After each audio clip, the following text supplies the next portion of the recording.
Okay, I want you to close your eyes for a second and just picture the absolute definition of calm. Hmm.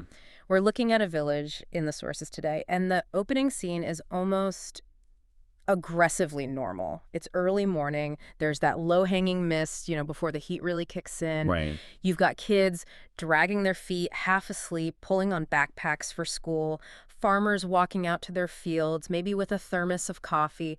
There's a river nearby, just flowing, same pace it's had for 100 years. It's so peaceful, it's almost boring. It creates such a specific feeling of safety, doesn't it? That routine is basically the psychological foundation of our lives. Totally. We rely on this unspoken contract that the river stays in the riverbed, the road stays on the ground, and the sun comes up and goes down without incident. Exactly. It's that whole "it can't happen here" bias. But then the script just flips. And looking at the timeline in the source material, what shocked me wasn't just the water, it was the speed. The speed of the disintegration. Yes. It starts with rain, just heavy rain. But within a span of about 6 hours, the world has effectively ended for these people. The river changes personality completely. It's not flowing anymore. It's rushing. It's invading living rooms. And what stands out in the accounts is the total systemic collapse. Hmm. It's not just that things got wet. It's the cascade failure. Yeah. Electricity fails immediately. The cell towers go dark. The roads. Roads, the very things that connect us to safety, they just vanish or turn into rivers themselves. Yeah. I mean, the infrastructure of normal is gone before people even have time to process what's happening. There's this one quote from a villager that just stopped me in my tracks. They said, "I didn't know where to go." Oof. It sounds so simple, but think about the visceral terror in that. You're in your own town, a place you've lived your whole life, and suddenly the geography is hostile. People are climbing onto rooftops, clinging to trees in the pitch black, calling out names into the wind. It's the ultimate loss of control. It is. And that really frames the mission of our deep dive today. We have this stack of articles and interviews about a flood, yes. But if we look closer, we aren't really here to talk about hydrology or weather patterns. This is a case study in human nature. A laboratory experiment. Exactly. What happens when the structure disappears? When the lights go out and the police aren't coming and the roads are gone, what is actually left? That's the big question, because pop culture movies, books usually tells us that when society breaks, we descend into chaos. It's Lord of the Flies, right? Person for themselves. But the story we're unpacking today suggests something completely different. It's a story about a village that just refused to break. And that refusal didn't happen right away. I think it's important we don't romanticize the trauma. There's this fascinating, terrifying period right after the destruction. Let's call it the pivot point. Right, phase one, the pivot. The sun comes up the next morning, the rain has stopped, or at least slowed to a drizzle, but the water is still there. The destruction is visible now. And the sources describe this moment of just absolute heavy silence. Psychologically, this is the most dangerous moment. This is where the shock wears off and despair usually sets in. Why? You see the magnitude of the loss. You realize the roads are gone, which means no fire trucks, no aid trucks are rolling in within the next hour.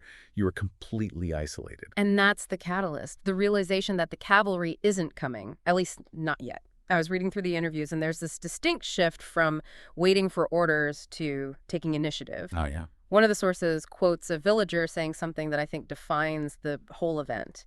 If we don't help each other now, who will? That question, who will, is the spark of agency. It shifts the mindset from, I am a victim waiting to be saved, to, I am a rescuer. And once that mental switch flips, the behavior changes instantly. But notice the risk involved. We're not talking about safely donating money online here. No, not at all. No, we're talking about gritty, exhausting reality. The source describes a young man wading through waist-high water. And let's be clear about what floodwater is. It's murky, it's full of debris, it's freezing, and it's dangerous. Think about the physical toll of that.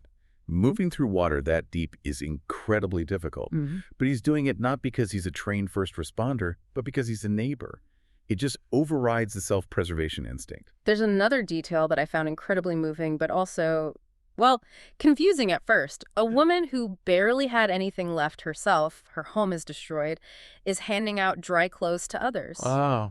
And neighbors are going around knocking on doors, except, as the text says, some of these houses no longer had walls. That image is haunting. Checking on a house that doesn't have walls, it stops you in your tracks, doesn't it? The idea of walking through someone's living room because the barrier simply isn't there. It does. It symbolizes the complete removal of barriers. The privacy we usually cherish, that's gone. But the separation is gone too. You are literally walking into someone's life. But here's where I want to push back a little. We see this initial burst of adrenaline and heroism in a lot of disasters. Right, but adrenaline runs out. Exactly. You can't run a recovery on adrenaline alone. This brings us to phase 2, which I'm calling the architecture of survival. This is where the story shifts from rescue to sustainability. Yeah. The adrenaline dump ends, and the grind begins. Yeah, and this is where they had to get smart. It wasn't just about being nice, it was about logistics. The village started repurposing debris. They turned broken wood into makeshift bridges so people could get across washed-out gaps. But the thing that really fascinated me was the community kitchens. The kitchens are a perfect example of what sociologists call emergent norms. When the normal institutions, restaurants, grocery stores, your own stove fail, people don't just starve. They create new systems. But think about the logistics of that for a second. The sources say they took large cooking pots, probably the big ones used for festivals, and set them up in open grounds. But who decides what to cook? Who decides who eats first? I kept looking for mentions of arguments, but the text emphasizes cooperation. Well, that's the disaster utopia phenomenon. It sounds contradictory, I know, but in the immediate aftermath of a shared catastrophe, social distinctions often evaporate. The goal becomes singular: survival. You don't care if the person next to you is rich or poor, you care if they can chop vegetables. Right. And the sources describe this transition from a group of individual victims to a collective team. These weren't necessarily best friends before this. Small villages have politics, they have grudges, but suddenly those people are working side by side. It's the emergence of a natural order. In a crisis, traditional hierarchy often dissolves. You don't care who the mayor is, you care who knows how to fix a roof. The source mentions that there were no titles, no appointed leaders, just responsibility. That is fascinating. So the banker might be taking orders from the carpenter because the carpenter is the one who knows how to brace a collapsing wall. Exactly. Status becomes purely functional. It's spontaneous self-organization. One group formed for roofs, one for wells, one for food. And it worked because there was no room for ego. If you weren't useful, you were in the way. And that lack of ego leads to what I think is the most powerful part of this phase: radical altruism. There's this anecdote about a man working to repair other people's houses. He's sweating, hammering away, fixing a neighbor's wall. And the kicker, his own house is still damaged. That is profound. It goes against standard economic theory, right? Self-interest should come first. It should. And there's a woman caring for a whole group of children so that their parents can go rebuild walls. It's this total shift in mindset. People stopped asking, "What will I get?" and started asking, "Who needs help next?" If we connect this to the bigger picture of human psychology, that is actually a survival mechanism. By helping others, you reestablish your own sense of control and purpose. If you sit amidst the rubble of your own home, you feel helpless. If you go fix your neighbor's roof, you feel capable. You are acting on the world rather than letting the world act on you. It's agency as an antidote to trauma. That makes so much sense. Action is therapy. But speaking of therapy, we need to talk about phase 3, because you can fix a roof and you can ration rice, but that doesn't fix the internal damage. This section of the deep dive is about psychological resilience and joy. This is often the overlooked part of disaster recovery. We focus on calories and blankets because they are measurable. But humans need meaning. We need joy. The source material has this beautiful section called Seeds of Hope. I have to admit, when I first read that and saw the details, I was a bit skeptical. It felt a little cinematic, like were they really laughing? The source describes someone cracking a joke while they're lifting heavy bricks, children playing with handmade toys. Is that real, or is it just a nice story we tell ourselves? It's absolutely real, and it's biological. Think about the stress hormones coursing through their bodies. Cortisol, adrenaline. You cannot sustain that high alert state for days on end without crashing. Laughter breaks the tension. It resets the nervous system. So it's a release valve. Exactly. Laughter in the face of destruction isn't just an act of defiance. It's an act of biological maintenance. That's a really helpful way to frame it. It's not that they're happy about the flood, it's that they need the release. And they had these rituals of normality, too. Evenings would end with shared songs. Can you imagine that? No electricity, maybe just a fire, the smell of mud everywhere, and the whole village singing together. It creates a rhythm of safety. It signals to the brain, we are still here, we are still us. And then they held that small festival. Yes, that stood out to me. It wasn't a feast. They didn't have the food for it. It was simple food, maybe just rice and lentils, but it was a celebration. There's a quote from an elder in the village that I highlighted. He said, "We needed this to remember who we are." To remember who we are. That is the key. A disaster strips away your context.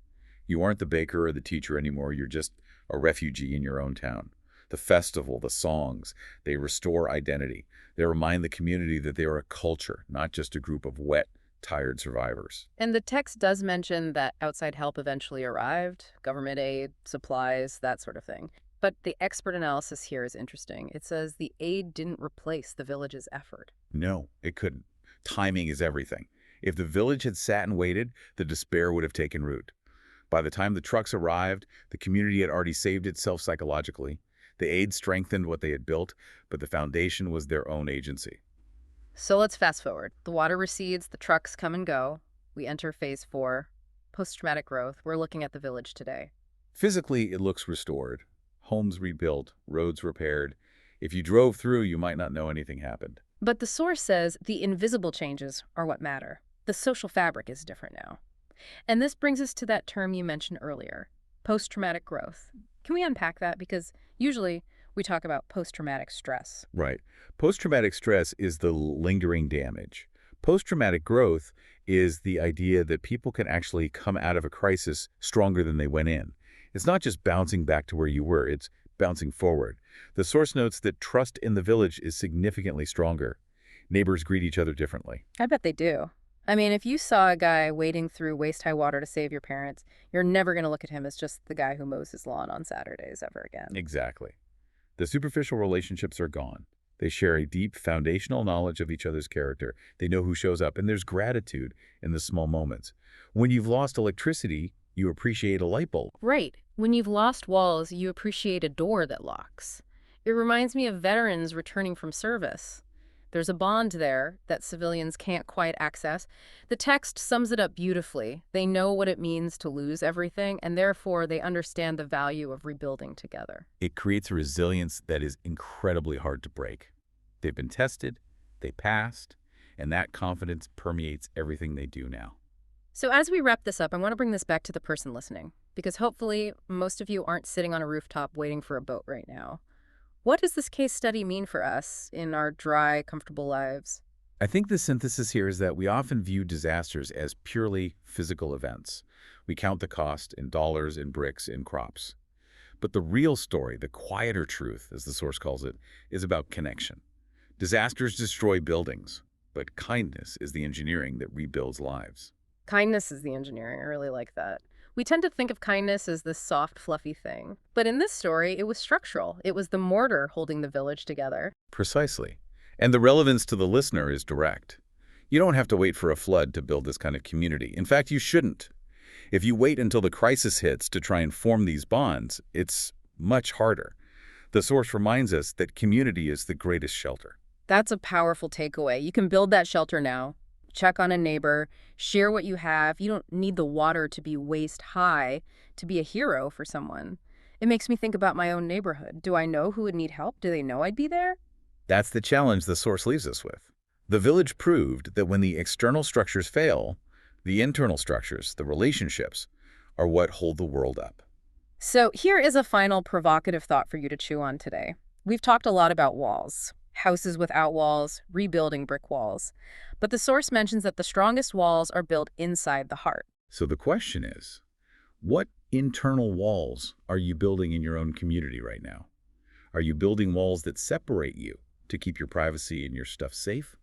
Or are you building the kind of structural support that can hold everyone up when the roof caves in? Because if you wait until the rain starts to introduce yourself to the person next door, it might be too late to build that bridge. It's a sobering thought, but an important one. Absolutely. The time to build the boat is before the rain. We've covered a lot of ground today, from the physics of floods to the sociology of utopias. It's been a fascinating look into human nature. Thanks for helping us unpack it. Always a pleasure to dig into the human side of the data. And to you, listening, stay safe, check on your neighbors, and we'll catch you on the next deep dive.